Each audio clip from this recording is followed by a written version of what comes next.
Analyzing volcanoes to predict their awakening. This is by University of Geneva, phys.org. What causes an eruption? Well, this is something that geologists are still trying to figure out. Why do some volcanoes erupt regularly while others remain dormant for thousands of years?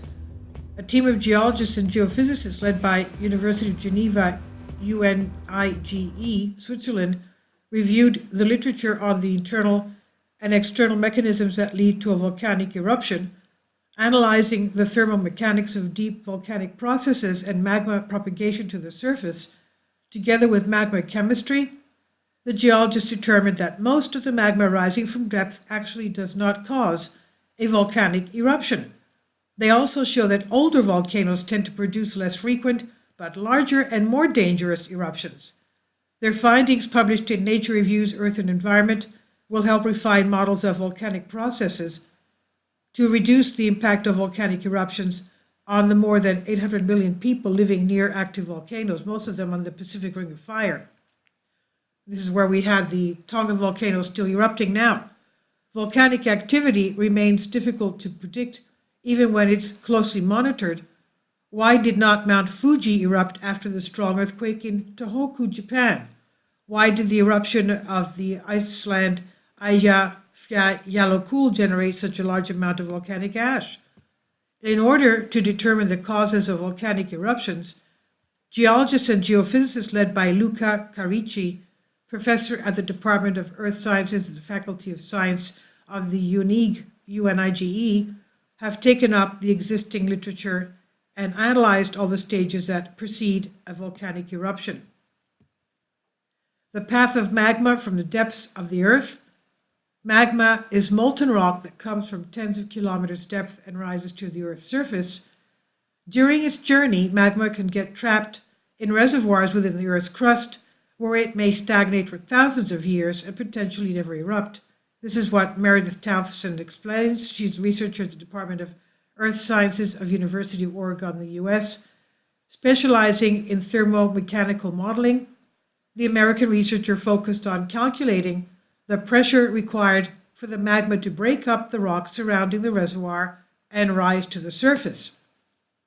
Eleonora Rivalta, researcher at the Potsdam Research Center for Geosciences in Germany and the University of Bologna, Italy, studied the propagation of magma as it rises to the surface.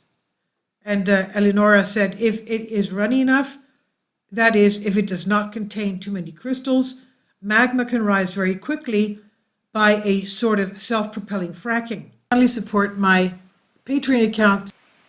The daily posts are 5 videos daily, and they are totally different from what I have on my YouTube channel.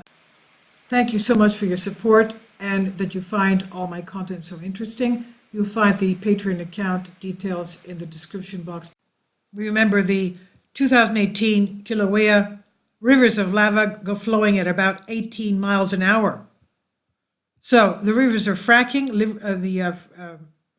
self-propelling fracking. As she continues, if magma crystallizes more than 50%, it becomes too viscous and its march towards the surface stops. Magma can also take different paths. It could become vertical, horizontal, or inclined. Luca Caricchi specializes in magma chemistry, which provides vital information about the state of the magma before a volcanic eruption occurs.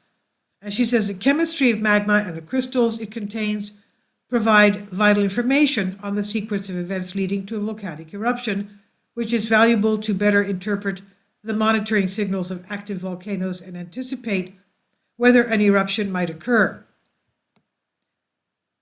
Finally, Atsuko Namiki, researcher at the Graduate School of Environmental Studies at Nyoga University in Japan, analyzed the external triggers of an eruption such as earthquakes, tides, or rain. These also cannot cause an eruption. The magma has to be ready and awaiting a trigger, he says.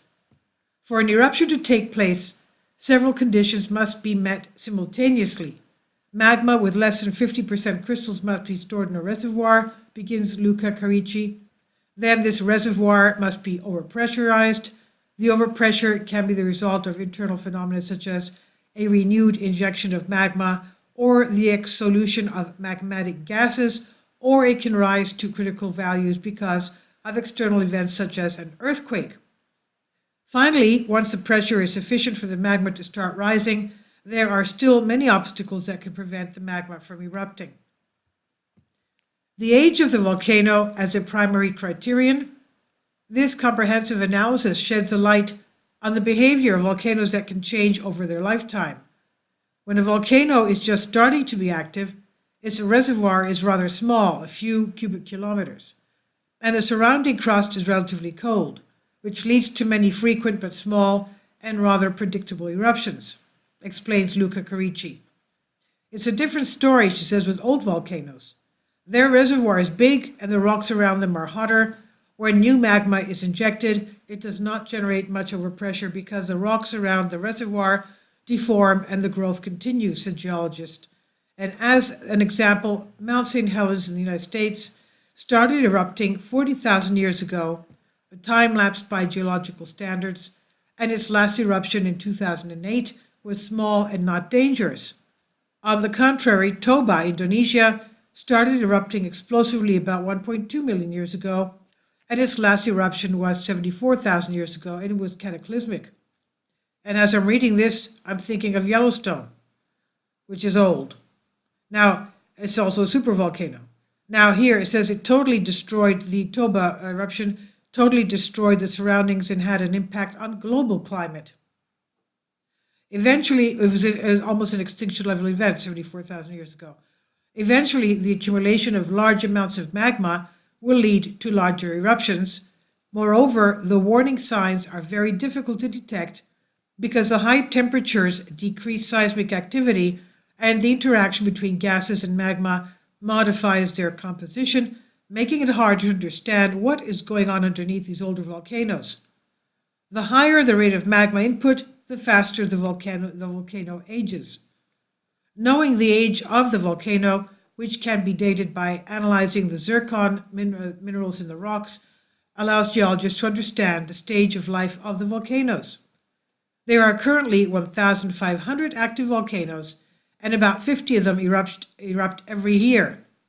Knowing whether or not to evacuate the population is crucial, and we hope that our study will continue to decrease the impact of volcanic activity on our society, Luca Caricchi says, saying hopefully our findings will be tested on volcanoes that have been studied extensively, such as those in Italy, the US, and Japan, and transferred to other volcanoes for which there are less data, such as Indonesia or South America.